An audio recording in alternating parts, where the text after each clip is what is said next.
Welcome back to our trip to Sillyville here on Switch to Linux Weekly News Roundup. Yes. Okay, Boomer. We've gotten there, people. We've gotten there. But first, we have a few other amazingly crazy stories to chat about. Let's go ahead and dive on into this nonsense. All right, Vermont introduces a bill banning cell phone use by anyone under 21. Now, this is an interesting case because the guy who says it literally did it to troll the legislation. This is political trolling. He does not believe this is going to pass. In fact, he says, I will not vote for it myself. I think it will be the most hilarious thing in the world if they bring this thing before and it overwhelmingly passes. And then they're like, oh crap, what do we do now?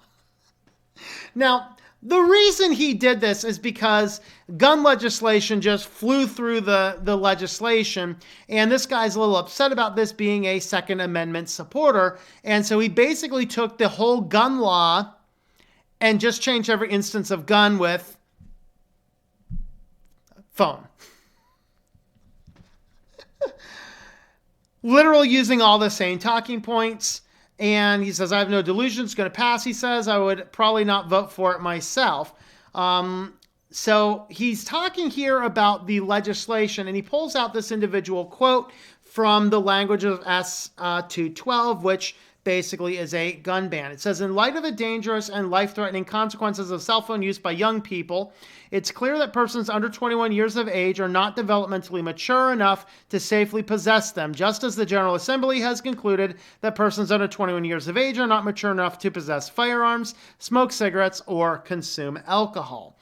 So what's going on here is in this bill S212, is that they passed a law that nobody under the age of 21 could purchase a firearm without first passing a hunter safety course. Now, that seems like, if you don't understand a lot about gun rights and things like this, to buy a handgun, you already have to be 21 federal law. To carry a handgun, you already have to be over 21. This referred to basically when you turn 18, you can buy a rifle. You can buy anything to hunt with. I think shotguns you can buy as well. I'm not up on that part of the law. But basically, you can buy anything but handguns at the age of 18.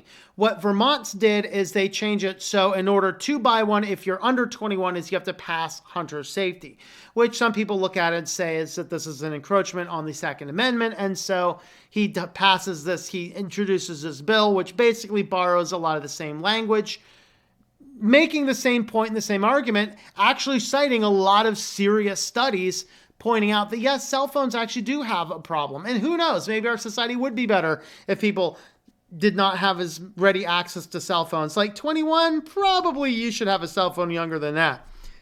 16, sure. Under 16, slap that parent silly. I mean, really.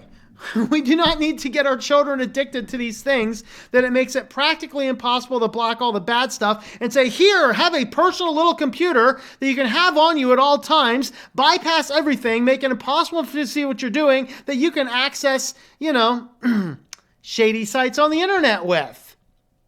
This is why I think that cell phones, there should be laws requiring cell phones. All cell phones should have an unlocked bootloader and the ability to customize the software. Because the reason I use my phone is my phones have all that stuff blocked so that I can get one of those phones, I could give it to a kid, and he could not even access any of that bad stuff. You can't do that on an iPhone. You can't do that on a stock Android. You can't do that on a Galaxy. Sure, there's apps. They're meaningless. You can actually modify the host file on the phone. You can block it all. Important. Very important. So anyway, that's what's going on with the legislation. So if you've seen that, that's the story behind that crazy bill. All right. You guys know I love Giant. I love to hate on them. I did, by the way, I still go in from time to time. It is the only place I can get bulk-sized Himalayan rock salt. And there's a few other things that, hey, it makes sense every now and again to pop in. And every time I go in, I ask them about their policy. So I'm always refining my policy. You guys know this. I did an entire privacy video about Shoppers Club cards. It's a big hot topic for me. So last time I went in, yes, they have a company policy that says, no, they're not supposed to scan a store card, even though the registers have a single button to scan the store card. Literally, the registers have a button to scan the store card. They're not supposed to, but most of them don't care and scan the store card. But it turns out that even if you attempt to enter a phone number and it is wrong, you still get the discount at Giant. You do not actually have to have your phone number in there. So you could literally type in random digits into the keypad at Giant. That's the 9-digit or 10-digit phone number. Beep, beep, beep, beep, beep, beep, beep, beep, beep, beep, beep, beep, beep. I mean, you could literally type in 1, 2, 3, 4, 5, 6, 7, 8, 9, 0. And you will still get the discounts at Giant, even without giving them any information. This is the last guy I talked to was very friendly, very helpful, and thought that their entire policies were crazy. He was telling me all of the fun inside stuff. It was a glorious trip to the Giant grocery store. But anyway, if you go into one of the Giant stores, and this new Giant store has these, and I've seen it before, scratch my head going, why? Alexa, why? You go in and you pick up a little hand scanner. Of course, you have to download the app. So you have the app on the phone, which of course requires you to turn on your Bluetooth so it can track you throughout the phone. You slip your phone in your pocket and you have a little handheld scanner, kind of like that thing Quint showed on the show the other night. And, you go ahead and oh, look at that. Beep. Look at this. Unicorn meat. Beep. You scan all the stuff, you put it all in your cart, and then what happens is it's like an honor system type thing, and the thing says, click the button on your phone, you go to your phone, click the button, and boom, it automatically takes money in your account because you were foolish enough to connect your payment systems to the Giant app on your phone. Why, Alexa, why? Anyway, but it does turn out that I think it's like 1 in every 400 of these self-checkout scanners gets audited. And so if you go to check out and you get a C cashier to complete your purchase, you're being audited. So you have to take your scanner and your bag of items over to customer service desk, and they'll go through and they'll scan your stuff. Well, it turns out there's a little bug in the code. If you have less than 7 items, you cannot pass the audit, because the audit will not allow you to run the audit with less than 7 items. So this guy tells a story about using it because, he works for Ars Technica and, he's got to try out all the technology. So he goes in there and, he's scanning all the stuff. He had to pick up 2 items. So he goes and picks up his 2 items. He's like, I got to get in and out quickly. I'm on my lunch break. Grabs his 2 items, scan, go to checkout, see cashier. So he goes over to the customer service desk, hands him the scanner, empties the bag, both items, scan.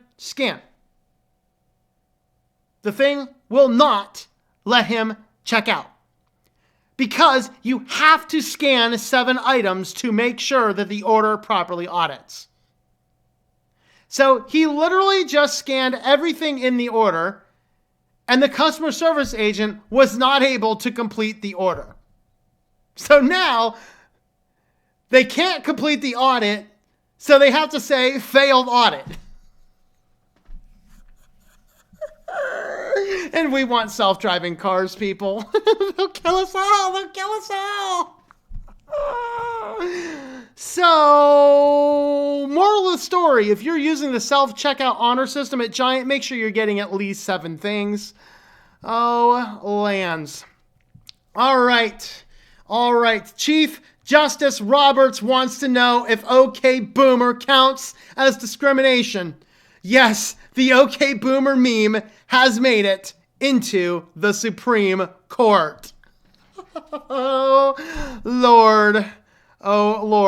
The term OK Boomer has entered into the official records of the U.S. Supreme Court. Today, Chief Justice Roberts used the phrase as a means to discuss age discrimination at a Supreme Court hearing and whether uttering it during a job interview could qualify as legal evidence. Moment came in a hearing for the case Babb versus Wilkie. Is that Wilkie or Ewok? I don't know. Anyway, the plaintiff, Norris Babb, who was in her early 50s at the time of the incident, alleged she was denied a promotion from the Department of Veteran Affairs based on her age and gender. During questions, Roberts posited if hiring if hiring person were to say "Okay, boomer," is that actionable? So, according to this is literally now in the Supreme Court in the transcriptions. Chief Justice Roberts says, well, but if the statute prohibits any discrimination, I have to do this? Hold on. Excuse me. I have to restart this because we got to be a boomer, right? Well, but if the statute prohibits any discrimination, I don't know where you get your qualification that it has to be a significant factor.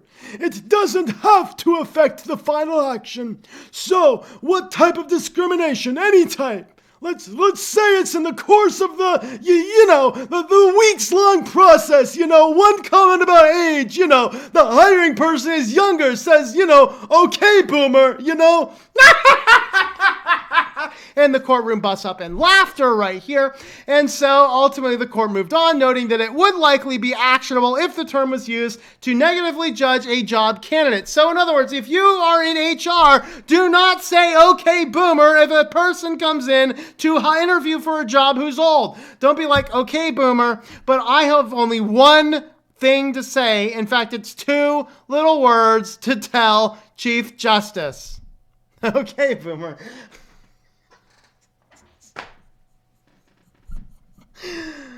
Oh, Lord.